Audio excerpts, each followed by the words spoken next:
இன்றே டவுன்லோட் செய்து உங்கள் ஃபேவரட் ஷோக்களை என்ஜாய் பண்ணுங்க. சமு, பரணி வாங்க.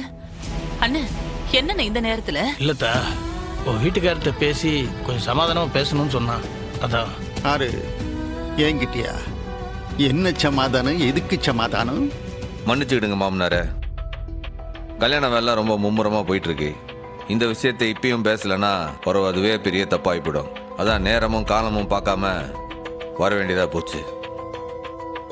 பா, ரொம்ப முக்கியமான விஷயங்கிறதுனால தானே நேரங்காலம் பார்க்காம கிளம்பி வந்திருக்காங்க. என்ன ஏதுன்னு ஒரு வார்த்தை கேட்டு போய் தூங்க. இல்லை, என்னில என்னை சமாதானம் பண்ண போதாங்க. நான் என்ன பச்சை புள்ளையா? நானு இவங்க என்னைய விளையாட்டு கட்டி சமாதானம் பண்றதுக்கு? என்னப்பா இப்படி வார்த்தைக்கு வார்த்தை குதர்க்கமாவே பேசிட்டு இருக்கீங்க? இவன் சொல்ல வரத கொஞ்சம் கேளுங்களேன். இவன் சொல்லி நான் கேட்கணுமா? சரி, சொல்றத சொல்லி தொலைக்கட்டும். வீராவை இந்த வீட்டு மருமகளா ஏத்துக்கிறதுல உங்களுக்கு சம்மதம் இல்லைன்னு எனக்கு தெரியும். அதே மாதிரி நீங்க இருக்கிற வீட்டுக்கு இன்னொரு தங்கச்சி அனுப்புறதுல எனக்கு விருப்பம் இல்லைன்றது உங்களுக்கும் தெரியும். அதான் ஊருக்கே தெரியுமே. மேல சொல்லு. அதான் அத்தை வீடேறி வந்து வீராவை கேட்கும் போது கூட நான் முடியாதுன்னு மறுத்துட்டேன். முடியாதுன்னு சொல்லிட்டல்ல. பொறவு போலீஸ்காரங்க வீட்லயும் போய் சம்மதம் பேசி முடிச்சாச்சு இல்ல? அப்புறம் எதுக்கு தேவையில்லாம இங்க வந்து நின்னுகிட்டு இருக்க? ஒரு காரணமா தான் மாமனார, உங்களுக்கே நல்லா தெரியும், எனக்கு கடவுள்னா அது என் அப்பா முருகன் தான். அதுக்கு அடுத்த கடவுள்னா அது என் அம்மா தான். என் அம்மா அத்தை கிட்ட ஒரு சத்தியம் வாங்கியிருக்கு.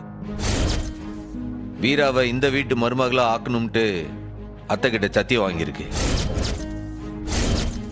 ஆமாங்க, உங்க மேல இருக்கிற கோவத்துல ஒரு கிணத்துல விழுந்து நான் தான் சாகலான்னு போனேன். அங்க என்ன நடந்துச்சுன்னு தெரியுமா?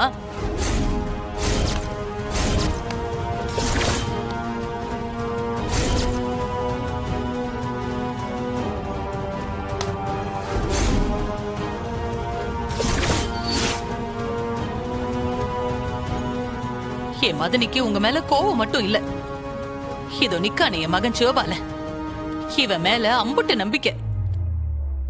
அதுக்காக தான் என்கிட்ட அன்னைக்கு சத்தியம் வாங்கினான். நீ இப்படி சொன்னீங்கன்னா இந்த வெறும் பயவனா நம்புவான்? நான் எப்படி நம்புவேன்? என்னங்க, அந்த சாமி மேலேயே நான் சத்தியம் பண்ணிட்டேன். இதுக்கு மேல நான் என்ன செய்ய? வேற என்னத்துக்காக வீரா இந்த வீட்டுக்கு வந்தே ஆகணும்னு நான் ஒத்த கால நின்ன? சொல்லுங்க.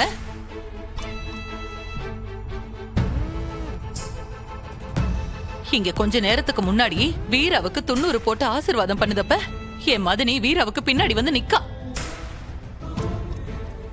வேற கல்யாணம் பண்ணட்டும்னு ஆசீர்வாதம் பண்ணாதட்டின்னு சொல்லி என்ன பார்த்து முறைக்கா. என் காதுக்குள்ள வந்து பேசுதா. வீராவை நீ சிவபாலனுக்கு தான் கட்டணும்னு கூப்பாடு போடுதா.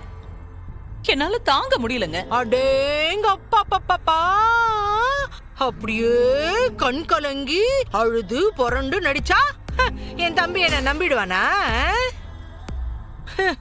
இந்த வெட்டி பையன் குடும்பத்தில இருந்து இவள உள்ள கொண்டு வர பார்த்த, நீ நினைச்சது நடக்கல. இப்ப சத்தவள சாட்சியா கொண்டு வந்து நிறுத்துறியா? நல்ல கதடி உண்டு.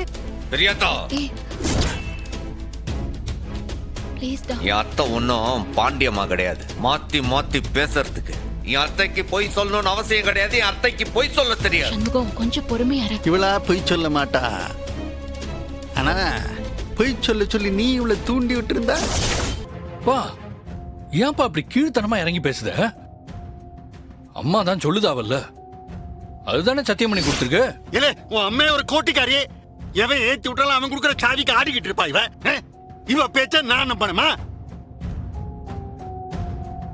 இல்ல முத்துப்பாண்டி, இத பாரு, இவங்க சொல்றதையெல்லாம் நீ நம்பாதல. அம்புட்டும் காசு கலையிற ஜென்மங்கள.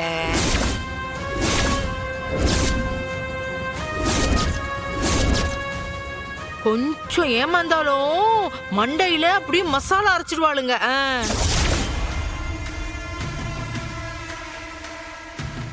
வேணாத்த, வார்த்தை அளந்து பேசு. இல்ல, இவ என்ன தப்பா பேசிட்டா? ஏன் உன் அக்கா அந்த வீட்டுல இருக்கா? இதா இந்த நொசக்கி இந்த வீட்டுல இருக்கா. இப்ப இந்த சிவபாலனை இவங்க இழுத்துட்டு போனோம். கடைசி காலத்துல நான் ஆறுமே இல்லாம தன்னந்தனியா நிக்கணும். அதானே அதானே இவங்க பிளானு. போதும், நிறுத்துங்க மாமா.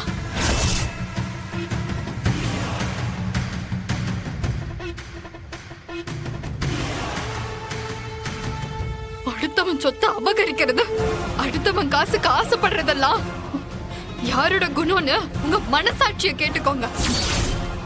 எங்க அண்ணனோட நேர்மையை பத்தி பேசுறதுக்கு உங்களுக்கு தகுதி இருக்கான்னு யோசிச்சு பாருங்க. என்ன போலீஸ்காரினா ஆறு என்னன்னு பார்க்காம எப்படி வேணாலும் பேசலாம்னு நினைக்கியா? வீரா, தயவு செஞ்சு கொஞ்சம். ஏய், நீ சும்மா இருட்டு. என் கண்ணு முன்னாலேயே என் அண்ணனை இஷ்டத்துக்கு பேசுவாரு. நான் பொறுத்துக்கிட்டு வேடிக்கை பார்க்கணுமா? ஏட்டி வீரா, அப்பா தயவு செஞ்சு நீ பேசாத. உன் கண்ணு முன்னாடியே அண்ணனை இவ்ளோ மோசமா பேசுதாவ, நீ வாயை திறக்காம நிக்கியா? அம்புட்டு பேருக்கும் என் அண்ணனா இலக்காரமா போச்சா? இல்ல வீரா, நீ அமைதியா. போதுன, நீ பட்டதெல்லாம் போதும். மாமா, இஷ்டத்துக்கு வாய்க்கு வந்ததெல்லாம் பேசிட்டு இருக்காதியா.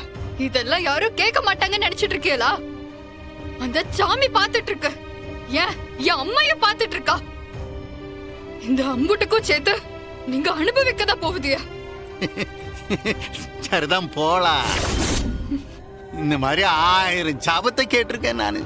அம்புட்டு செரிச்சு ஏப்பம் விட்டுட்டு தான் உங்க முன்னால நிக்கேன். அண்ணா போதும்ண்ண, நீ கிளம்பு. இதுக்கு மேல இவங்களே வந்து கெஞ்சினாலும் நான் ஒத்துக்க மாட்டேன். எனக்கு இந்த குடும்பம் வேணாண்ண.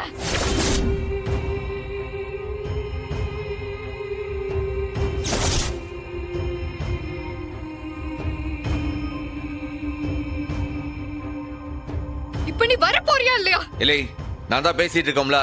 நீ சொன்னா கேட்க மாட்ட.